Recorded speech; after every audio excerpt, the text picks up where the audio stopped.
our theme for this month is vulnerability.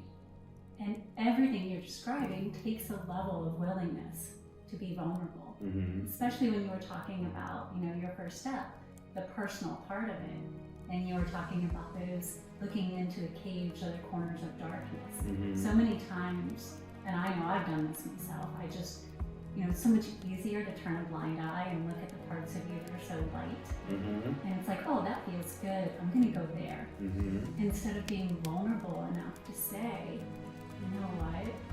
Yeah, I do have these corners of darkness, and if light is ever going to get there, I need to be willing to go into that darkness and really explore it and bring light into it. So what advice would you have, or what are maybe one or two potential shamanic practices that someone could use that could help bring light into those spaces of darkness? Yeah, I mean, I like the connection that we're making here to vulnerability, because it is, I don't know, when I hear the word vulnerability, the first thing that comes to mind is that vulnerability is an act of surrender. Vulnerability is just allowing myself to open up to something that is going to have me be seen in a way that maybe I'm not comfortable being seen, or it brings up some concern, or it's uncomfortable to be seen that way.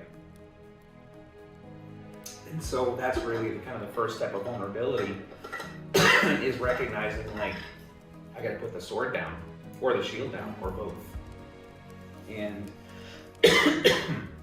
there's a Joseph Campbell quote that has always stuck with me, and it's the cave you fear to enter holds the treasure you seek. And so whenever I hear that analogy, or I think of myself, those dark caves where those shadows lie, so does the treasure. And it is that feeling that arises in me when I look to explore, or look to touch into those things that feel uncomfortable. If it's uncomfortable, I know I'm going in the right direction. And so that's kind of the first practice, or the first tool, or first perspective that I offer, is allowing that feeling of uncertainty, of discomfort, let that be a clue. Let that be an indicator that you're moving in the right direction, not to be something that you are running away from. And I think especially in our society, in our culture, no